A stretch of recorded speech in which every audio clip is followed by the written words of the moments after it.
রব্বুল আলামিন জীবনের শুরু হইতে আজ পর্যন্ত লক্ষ লক্ষ গুনাহ করেছি, মেহেরবানি করে জীবনের সবগুলো গুনাহ তুমি মাফ করিয়া দাও। রব্বুল আলামিন জীবনে এমন কোনো গুনাহ নাই করি নাই, জীবনে অসংখ্যবার গুনাহ করেছি রে মালিক। আমাদের গুনার দিকে তাকাইলে গুনাহ মাফ করার ইচ্ছা হবে না।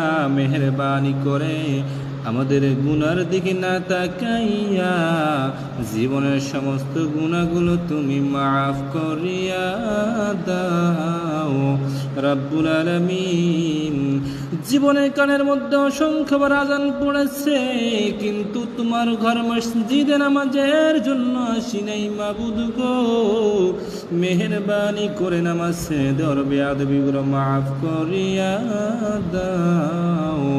তুমি যদি মাফ না করে দাও তাহলে আমাদেরকে কেউ মাফ করতে পারবে না। ও আসমানের মালিক, ও পৃথিবীর মালিক, ও আমাদের মালিক, মেহেরবানি করে আমাদের সকলকে তুমি মাফ করে দাও। যারা কবরস্থ হয়েছে মাফ করিয়া দাও, যারা তোমার ডাকে সাড়া দিয়ে পরকাল জগতে চলে গেছে মাফ করে দাও। রব্বুল আলামিন জীবনের শুরু হইতে আজ পর্যন্ত লক্ষ লক্ষ গুনাহ করেছি, মেহেরবানি করে জীবনের সবগুলো গুনাহ তুমি মাফ করিয়া দাও। রব্বুল আলামিন জীবনে এমন কোনো গুনাহ নাই করি নাই, জীবনে অসংখ্যবার গুনাহ করেছি রে মালিক। আমাদের গুনার দিকে তাকাইলে গুনাহ মাফ করার ইচ্ছা হবে না।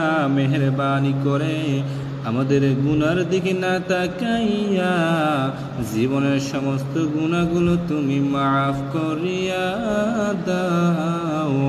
রব্বুল আলামিন জীবনের কানের মধ্যে অসংখ্যবার আজান পড়েছে, কিন্তু তোমার ঘর মসজিদে নামাজের জন্য আসি নাই মাবুদ গো। মেহেরবানি করে নামাজ দেওয়ার বেয়াদবিগুলো মাফ করিয়া দাও। তুমি যদি মাফ না করে দাও তাহলে আমাদেরকে কেউ মাফ করতে পারবে না। ও আসমানের মালিক, ও পৃথিবীর মালিক, ও আমাদের মালিক, মেহেরবানি করে আমাদের সকলকে তুমি মাফ করে দাও। যারা কবরস্থ হয়েছে মাফ করিয়া দাও, যারা তোমার ডাকে সাড়া দিয়ে পরকাল জগতে চলে গেছে মাফ করে